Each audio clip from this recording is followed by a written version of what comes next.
Hello hello hello and welcome back to the channel. हासिल culture के ऊपर video बना के मुझे खुद ये रियलाइज़ हुआ कि यार बहुत ज़्यादा हासिल हो गई है। एक छोटी मोटी सी छुट्टी तो बनती है। मैंने बैग पैक किया है, मॉम डैड को लिया और जैसा कि आप देख सकते हैं मैं आ गया हूँ एक मिनी से स्टेकेशन पर। मैंने रिसेंटली एक पोस्ट देखा था जिसमें ये लिखा था कि we are the most unhappiest generation in human history. और दैट मेड मी वंडर कि ऐसा क्यों है। मतलब हम टेक्नोलॉजी में ह्यूमन हिस्ट्री में सबसे ज़्यादा एडवांस्ड है and eight the same time कहीं ना कहीं वी आर डेफिनेटली सबसे ज़्यादा अनहैप्पी एंड सबसे ज़्यादा अनसेटिस्फाइड एक तरीके से। Today when I was travelling, basically जब मैं ट्रैवल कर रहा था तो मैंने लिया था M2M रो फेरी। अगर आपको पता है, it takes you Mumbai to Alibaug. Amazing, I mean kick ass view होता है, बहुत अच्छा एक्सपीरियंस होता है।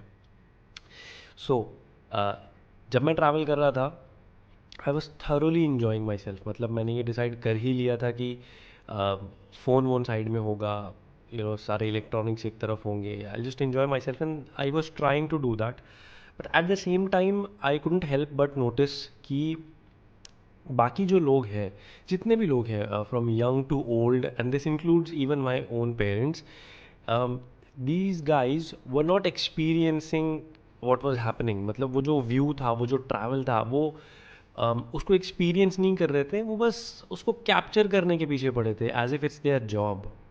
उस फेरी राइड का जो वो 1 घंटा था ना, आई थिंक उसमें वो सब कुछ था जिसमें एक इंसान अच्छे से खुश रह सकता है, एक हैप्पी मेमोरी बना सकता है। I mean you are sailing through the sea, fresh air, morning sunlight, cold breeze, बहुत ही बढ़िया सा वो सारा एटमॉस्फेयर था।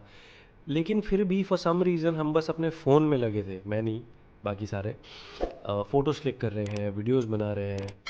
I mean of course I understand कि उसमें से कुछ लोग, मे बी 5 और 10% लोग हैं जो इन्फ्लुएंसर्स हैं, जो उससे पैसे कमाते हैं। But others on the other hand, they are simply they simply do it for I don't know what. मतलब हम छुट्टी पे भी आजकल इसलिए आते हैं ताकि हम वापस जाके लोगों को दिखा सकें। मतलब सारा मज़ा जो है वो छुट्टी का नहीं है, वो वापस जाने के बाद शो ऑफ करने का है। How weird is that. And I think यहाँ पर एक पैटर्न दिखता है। I mean I can tell you why this is the way it is. Number one, your salaries do not match your lifestyle. I know थोड़ा अजीब सा sound कर रहा है, out of nowhere sound कर रहा है, but समझाता हूँ। देखो, लाइफस्टाइल एक ऐसी चीज़ होती है जो हमेशा से ही इन्फ्लुएंस्ड होती है कहीं ना कहीं से। और आज की डेट में हम सभी की लाइफस्टाइल इन्फ्लुएंस्ड है इंटरनेट पर जिन लोगों को हम फॉलो करते हैं, which is the so called influencers. Influencers ने हमको बताया है कि देखो, ये करोगे या इस चीज़ को ख़रीद लोगे तो तुम्हारी लाइफस्टाइल कूल है, तुम कूल हो, ये करने से तुम खुश हो जाओगे, and etcetera etcetera. Now the problem here lies with your salary. ऐसा नहीं है कि your salary does not match your life style, but rather आपकी सैलरी आपकी उस लाइफ स्टाइल से मैच नहीं करती है जो आप डिमांड कर रहे हो, जो आपको चाहिए, जो आपको बताया गया है। और क्योंकि आप वो लाइफस्टाइल अफोर्ड नहीं कर पाते हो, तब आप जुगाड़ करने में लग जाते हो। जैसे कि आप 1 या 2 दिन की भी ट्रिप पे निकलते हो मुश्किल से, आप कोशिश करते हो कि आप 1000 फ़ोटोज़ खींचो अलग अलग चीज़ की, ताकि वापस आने के बाद आप अपनी लाइफस्टाइल के बारे में बूस्ट कर सको कि मैंने ये भी खाया, ये भी खाया, ये भी किया, वो भी किया, यहाँ भी गया, सब कुछ किया। जबकि किया आपने बहुत कम होता है, आपने सिर्फ फ़ोटोज़ और वीडियोज़ ज़्यादा लिए हैं, just so that you can come back and show off. और कहीं ना कहीं ये सब करने के चक्कर में आप रिलैक्स करना भूल गए, आप मोमेंट को एंजॉय करना भूल गए। आप जो करने गए थे बेसिकली, आराम करना, चिल करना, वो किया ही नहीं। तो खुशी मिलेगी कहाँ से? जब एक फेक दिखावे की छुट्टी पर जाओगे तो खुशी कहाँ से मिलेगी? It's as simple as that. Now this brings me to point number 2। और क्योंकि हमने सैलरी की बात कर ही ली है, तो एक स्टेप और पीछे आ जाते हैं। आई थिंक हम उस ज़माने में पहुंच गए हैं जहां पर इट इज़ सेफ टू से, और हम बहुत ही ओपनली एडमिटिंगली ये बोल सकते हैं कि education does not guarantee a job any more. And this is the reason this younger generation has started being unhappy a lot earlier, a lot before in life. मतलब ये जनरेशन इससे पहले कि वो दुनिया देख सके, उससे पहले ही उनको ये समझ आने लग जाता है कि यार ये पढ़ाई लिखाई करके होगा क्या। बिकॉज ना ही वो दुनिया में देख रहे क्या हो रहा है, बल्कि वो अपने आसपास भी देख रहे इतने सारे graduates, engineers and educated people, either they are jobless or they are underemployed. हम जब छोटे थे तो हम सक्सेसफुल लोगों को देखकर उनको आइडलाइज करते थे और मोटिवेट होते थे और ज़्यादा मेहनत करने के लिए, कि ज़्यादा मेहनत करोगे तो सक्सेस मिलेगा, सक्सेस मिलेगा तो आप अपने लिए और अपने फैमिली के लिए बड़ी बड़ी चीज़ें कर सकते हो, सोसाइटी के लिए कुछ चीज़ें कर सकते हो, स्टफ लाइक दैट। वहाँ से हम यहाँ कैसे पहुँच गए कि आज का एक स्कूल जाने वाला बच्चा हार्ड वर्क इसलिए नहीं करना चाहता क्योंकि उसके सामने क्लियर एग्जांपल्स हैं कि यार शॉर्टकट अवेलेबल है। हम जब छोटे थे तो हम सक्सेसफुल लोगों को देखकर उनको आइडलाइज करते थे और मोटिवेट होते थे और ज़्यादा मेहनत करने के लिए, कि ज़्यादा मेहनत करोगे तो सक्सेस मिलेगा, सक्सेस मिलेगा तो आप अपने लिए और अपने फैमिली के लिए बड़ी बड़ी चीज़ें कर सकते हो, सोसाइटी के लिए कुछ चीज़ें कर सकते हो, stuff like that.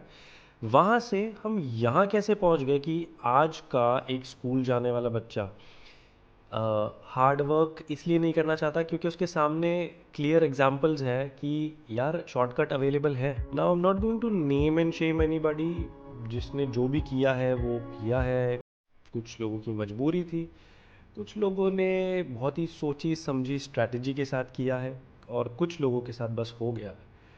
But anyways, इसका इम्पैक्ट सिर्फ उन लोगों तक सीमित नहीं रहा, this has affected this entire generation. और इसके बाद आते हैं कुछ ऐसे महारथी जो ये एग्जाम्पल सेट कर चुके हैं कि एकेडमिक सक्सेस से भी हैप्पीनेस नहीं मिलती। मतलब this guy has been an IITian, he has been a professional athlete, and he's been a pilot in a very renowned company in the country, and somehow इनको पब्लिक में अपने family को लेके, अपनी छोटी सी डॉटर को लेके स्टंट्स पुल ऑफ करने पड़ रहे हैं, just so that he can grow more in his career, grow more financially. I mean, आपके लाखों करोड़ों फैंस और फॉलोअर्स हैं, what example exactly are you going to set कि कितना भी कर लो लाइफ में खुश रहने के लिए और करते ही रहना पड़ेगा। मिलियन रीजंस हैं इस पूरी जनरेशन के अनसेटिस्फाइड और ना खुश रहने का। लेकिन ये कुछ चीज़ें हैं जो बहुत ज़्यादा इमीडिएटली दिमाग में आती है क्योंकि आप ये चीज़ें रोज़ देखते हो। आई मीन, मेरे काफ़ी ऐसे नेफ्यू हैं, नीज़ हैं जो ऑलरेडी इन चीज़ों से इन्फ्लुएंस्ड हैं, and it is very sad because they are so convinced and so adamant कि आप चाहे उनको जितना समझा लो, they just want to do what they see. Having said that, मुझे नहीं पता ये रैंटिंग कौन सुनने वाला है या कौन देखने वाला है, ये कितने लोगों तक पहुंचने वाला है, बट आई जस्ट होप कि मैं जो बोल रहा हूँ वो समझ आए। और वैसे तो इसके सोल्यूशन बहुत सारे हैं और मैं इनफैक्ट अभी दो चार बता सकता हूँ, बट आई एम श्योर वो सब जानने का टाइम आपके पास नहीं है। और वीडियो अगर यहाँ तक देख ली है तो please leave a like and do subscribe to the channel, and thank you so much for watching, see you in the next.